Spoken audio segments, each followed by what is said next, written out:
Morning, it's May 2 and I'm with my student. Hi! Ayan And syempre, ayan. Hi ka, mag-hi ka diba? Tingnan niyo ang aking mga students.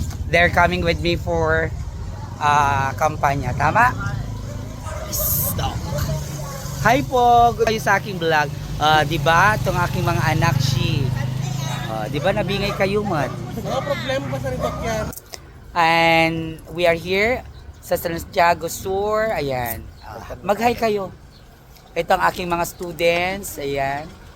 Smile. And, ayan, sila lahat ay Yari Natics. At i-invade namin ngayon ang Santiago Sur.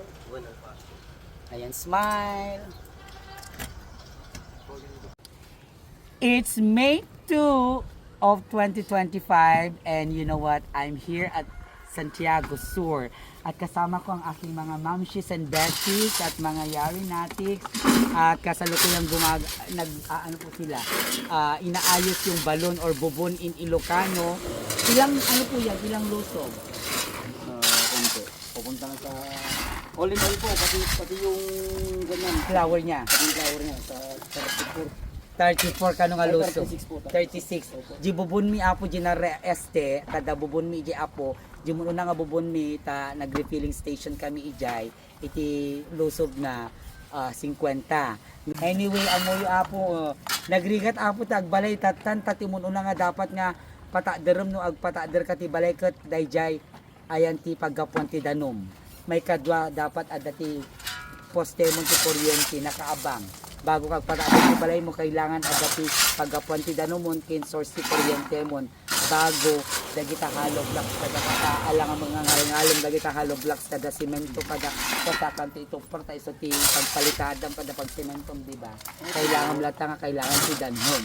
The existence of electricity and water is really needed, badly needed in the construction iti balbalay. Ayan ba? Gusto mami? Very good. Kita niyo niya. Yes! Sino po yung gwapo dyan sa loob? Shout out. O, diba? May gwapo po. Anong pangalan niya? Arman. Hi, Arman. Panoorin mo mamayang gabi itong vlog ko, Arman, ha? Ang mga buwis buhay. Pero amo yun napadasa umot kunti. Alam niyo po ba, for the benefit of the many and for the benefit of the doubt, napadasa ko na apo timon unog ti kakasting nga bugon nga na equivalent to 80 nga lusob na unog kun apo dayta apay. Di San Gabriel apo mimosa aglugal di timbang nga kasta ibabadak. Ngam to pag nga tumon na apo agatanglit kan. So syempre awanti ventilation di unog. So nga I conquered my fear.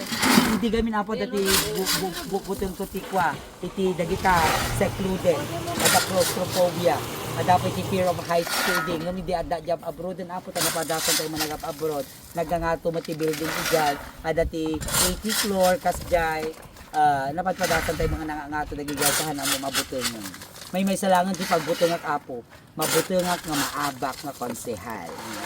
Bye bye. Diba?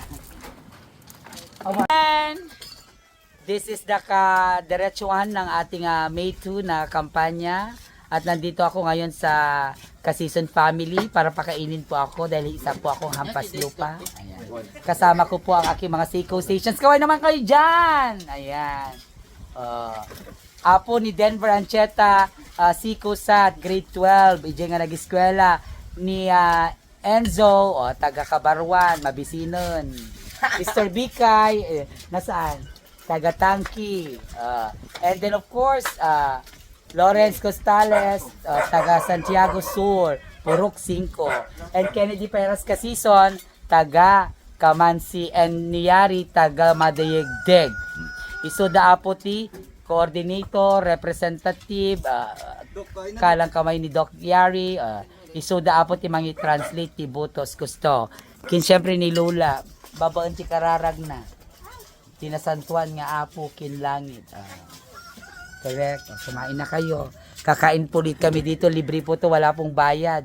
Kasada nga kalab ti Yari Natics. Because kay Yari, kumanagari, kumanatingom, quality. Tinagan ti Ama, kinti Anak, kinti Espiritu Santo. Amen.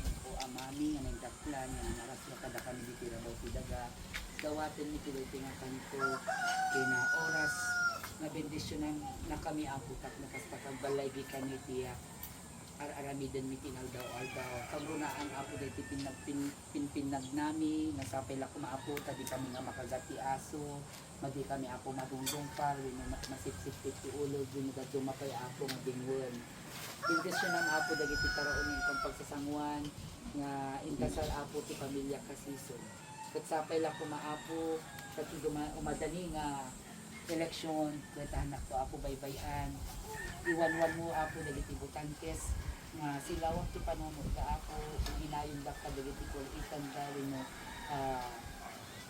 sidanday ti balbalota ka ako dagiti apo nga dawaten mi mabunta anak mo nga bubunto nga kay Kristo nga ni Hesus Kristo kinto ka nagibabat nga rin Maria nga inami.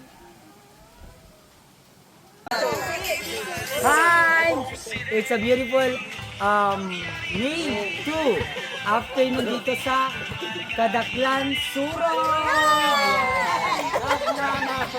Sila po ang mga certified yari natin. Matic daw, di ba? Parang jet matic. Naloka ako doon. Which is true.